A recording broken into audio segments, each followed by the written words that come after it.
Hello friends, સ્વાગત છે તમારું પૂજા કિચનમાં। આજે હું તમારી સાથે શેર કરીશ જીરા બિસ્કિટની રેસીપી। ઓવન વગર આપણે એકદમ સરળ રીતથી કઢાઈમાં બનાવીશું। બજારને પણ ટક્કર આપે તેવા આપણા આ જીરા બિસ્કિટ બનીને તૈયાર થશે। એકદમ ક્રિસ્પી અને ખસ્તા બિસ્કિટ બનશે આપણા, અને કોઈ કહી પણ નહીં શકે કે આ બિસ્કિટ તમે ઓવન વગર બનાવ્યા છે। એટલા સુપર ટેસ્ટી બનશે। તો રેસીપી પસંદ આવે તો વિડીયોને લાઈક કરો, વધારેમાં વધારે શેર કરો। તો ચાલો આપણે જીરા બિસ્કિટની રેસીપી જોઈ લેશું। જીરા બિસ્કિટ બનાવવા માટે આપણે ગેસ ચાલુ કરીને નોન સ્ટિકી તવી ગરમ કરવા રાખી દીધી છે। તેમાં મોટી 2 ચમચી આપણે જીરું લીધું છે। હવે જીરુંને આપણે થોડુંક શેકવાનું છે, જેથી કરીને બિસ્કિટમાં તેનો ફ્લેવર એકદમ સરસ આવે। અને તેની સાથે જ આપણે 2 ચમચી જેટલો અજમો લીધો છે। અજમો નાખવાથી બિસ્કિટ એકદમ બજાર જેવા સ્વાદમાં લાગશે તમને। હવે ધીમી આંચ ઉપરથી આને થોડુંક આપણે સાતરવાનું છે। કલર ચેન્જ થાય તેટલું નહીં, બસ થોડુંક આની સુગંધ આવવા મળે ત્યાં સુધી આપણે તેને સાતરશું। જોઈ શકો છો કે સરસ રીતે આપણે જીરું અને અજમો શેકાઈ ગયો છે। અડધી મિનિટ જેવો આપણે સમય થયો છે। હવે ગેસની ફ્લેમને આપણે બંધ કરી દેશું અને આ બંને વસ્તુને થોડીક વાર આપણે તેને ઠંડુ પડવા દેશું। પછી આપણે એક પ્લેટમાં તેને કાઢી લેશું। હવે આપણે એક બાઉલ લીધું છે, તેની અંદર અડધો કપ આપણે દેશી ઘી એડ કરવાનું છે। અને ઘીને આપણે ગરમ નથી કરવાનું, આવી રીતના જામેલું ઘી આપણે લેવાનું છે, તે આપણે એડ કરી દેશું। ઘીની જગ્યાએ તમે બટરનો પણ ઉપયોગ કરી શકો છો, પણ ઘીનું રિઝલ્ટ એકદમ સારું આવે છે। હવે તેની સાથે જ આપણે 1/4 કપ જેટલી દરેલી ખાંડનો ઉપયોગ કર્યો છે, તે આપણે એડ કરી દેશું। ખાંડનું પ્રમાણ આમાં ઓછું હોય છે, તો તમે જેવા ખાતા હોય મીઠા બિસ્કિટ એ પ્રમાણે તમે ખાંડ નાખી શકો છો। પણ જીરા બિસ્કિટ છે તે થોડાક ખારા પણ હોય છે અને થોડાક મીઠા પણ હોય છે, બંનેનો સ્વાદ એકદમ સરસ લાગશે આમાં। હવે આપણે તેને મિક્સ કરવાનું છે, એકદમ ક્રીમી ટેક્સચર આવે ત્યાં સુધી આપણે તેને મિક્સ કરતું રહેવાનું છે। જોઈ શકો છો કે સતત ફેટવાથી આપણું એકદમ ક્રીમી ટેક્સચર આવી ગયું છે। અને આપણે 1 થી 2 મિનિટ સુધી તેને સતત ફેટી લીધું છે અને એક જ ડાયરેક્શનમાં તમારે ફેટવાનું છે। હવે આપણે તેની અંદર 1 કપ મેં મેંદો લીધો છે, જેને ચારી અને આપણે લેવાનો છે, તે આપણે એડ કરી દઈશું। બજાર જેવો સ્વાદ તમારે જોતો હોય તો મેંદાનો ઉપયોગ તમારે કરવો જ પડશે। અને તેની સાથે જ આપણે ઘરે બિસ્કિટ બનાવીએ છીએ, એટલે અડધો કપ આપણે ઘઉંનો લોટ યુઝ કરીએ છીએ। આમાં તમે ઊંધું પણ કરી શકો છો, 1 કપ ઘઉંનો લોટ અને અડધો કપ મેંદો લઈ શકો છો। પણ મેંદો વધારે હશે તો રિઝલ્ટ એકદમ બજાર જેવું જ આવશે। જેવા તમે બેકરીમાંથી બિસ્કિટ લ્યો છો તેવા જ એકદમ ખસ્તા બિસ્કિટ બનીને તૈયાર થશે તમારા। હવે બજાર જેવો જ એકદમ સ્વાદ આપવા માટે આપણે 3 ચમચી કસ્ટર્ડ પાવડરનો ઉપયોગ કરીએ છીએ। બેકરીમાં જે બિસ્કિટ બને છે તે બેકરીવાળા કસ્ટર્ડ પાવડરનો ઉપયોગ કરતા હોય છે, તે આપણે નાખશું। જો તમારે કસ્ટર્ડ પાવડર ના નાખવો હોય તો સ્કીપ પણ કરી શકો છો, પણ આ નાખવાથી કોઈ કહી નહીં શકે કે તમે ઘરે બનાવ્યા છો, એકદમ બેકરી જેવો જ સ્વાદ આવશે। કસ્ટર્ડ પાવડર આપણે એડ કરી દેશું। હવે આપણે તેની અંદર અડધી ટીસ્પૂન નિમક લીધું છે મેં। જીરા બિસ્કિટ હંમેશા થોડાક ખારા હોય છે અને થોડાક જ મીઠા લાગે છે। આપણે બંને સ્વાદ કોમ્બિનેશન થાય તો સ્વાદ એકદમ નિખરી અને આવશે આ બિસ્કિટનો, એટલે આપણે નિમક એડ કરી દઈશું તેની અંદર। અને અડધી ટીસ્પૂન આપણે બેકિંગ પાવડર લીધો છે, જે ખાવાના બેકિંગ સોડા આવે છે તે નથી, બજારમાં આ બેકિંગ પાવડર તમને અલગથી મળી રહે છે આસાનીથી, તે આપણે એડ કરી દઈશું। અને જીરું અને અજમો આપણે જે શેકેલો હતો તે 2 ચમચી આપણે આની અંદર એડ કરવાનું છે અને થોડુંક આપણે બચાવીને રાખશું। તે આગળના સ્ટેપમાં હું તમને બતાવીશ કે આપણે આ ક્યાં યુઝ કરશું। હવે હાથની મદદથી આપણે બધું સરસ રીતે મિક્સ કરી લેવાનું છે।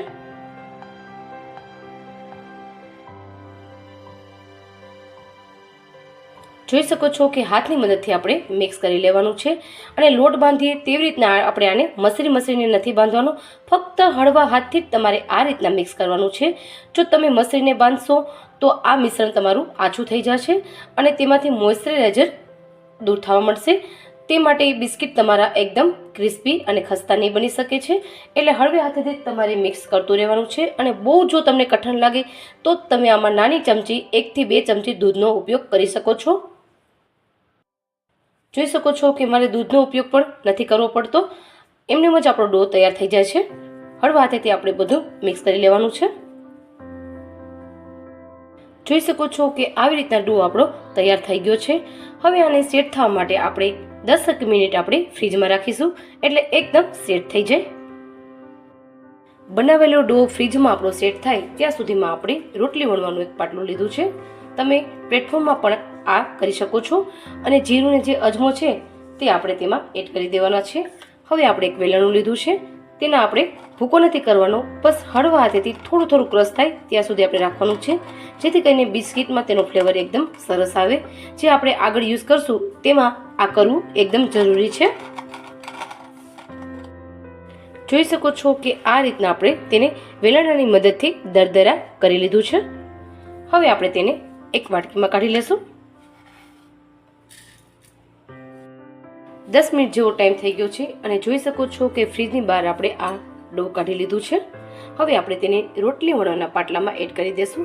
તમે ડાયરેક્ટ પ્લેટફોર્મ ઉપર પણ તેને વણી શકો છો અને હળવે હાથેથી આપણે તેને વણવાનું છે. હવે હળવે હાથેથી આપણે પહેલાં થોડું થોડું પ્રેસ કરશું હાથની મદદથી અને પછી આપણે તેને વણી લેશું.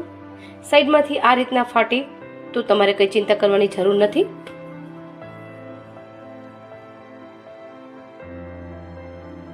જોઈ શકો છો કે હળવે હાથેથી આપણે તેને વણી લીધું છે. હવે આપણે ઉપરથી અજમો અને જીરું આ રીતના સ્પ્રિંકલ કરી લેશું અને વેલણાથી ક્રસવાથી આનો સ્વાદ એકદમ મસ્ત લાગશે. અને પાછું તેને આપણે વેલણાની મદદથી હળવે હાથેથી વણવાનું છે, જેથી કરીને અંદર સરસ રીતે બેસી જાય. જોઈ શકો છો કે આપણે હળવે હાથેથી જીરું અને અજમાને પાછું આપણે વણી લીધું છે. હવે જે ફાટેલ છે આપણે સાઈડમાંથી તેને આપણે આ રીતના કટ કરી અને અલગ પાડી લેશું અને પાછું આપણે બિસ્કિટ બનાવવામાં તેને વણી લેશું. એવી જ રીતના આપણે બધી સાઈડ આ રીતના કટિંગ કરી લેવાની છે.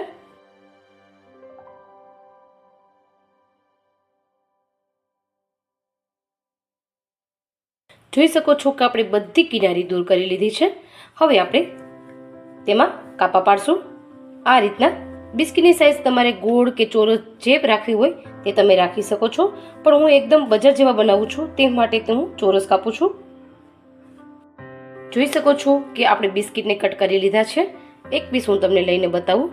તો આ રીતના આપણા બિસ્કિટની થિકનેસ હોવી જોઈએ છે, એટલી જાડી આપણે રાખશું.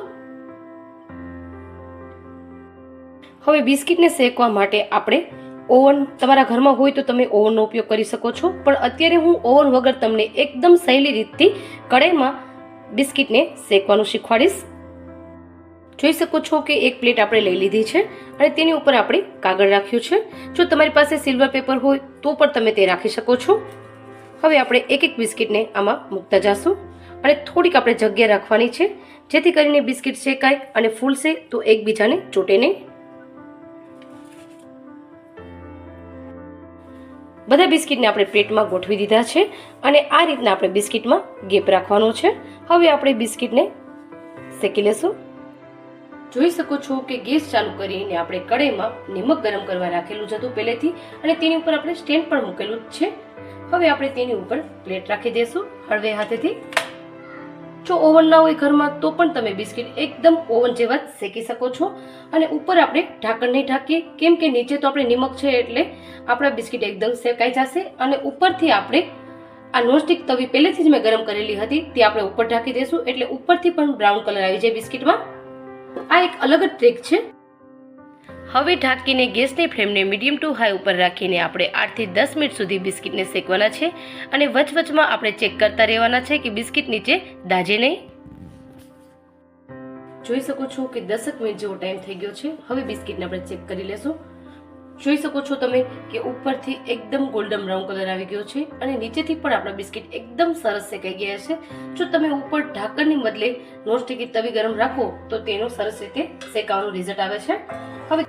હવે ગેસની ફ્લેમને આપણે બંધ કરી દઈશું અને હળવે હાથેથી આપણે પ્લેટને નીચે ઉતારી લેશું અને બિસ્કિટને થોડીક વાર ઠંડા પડવા દેશું, પછી આપણે તેને સર્વ કરી લેશું.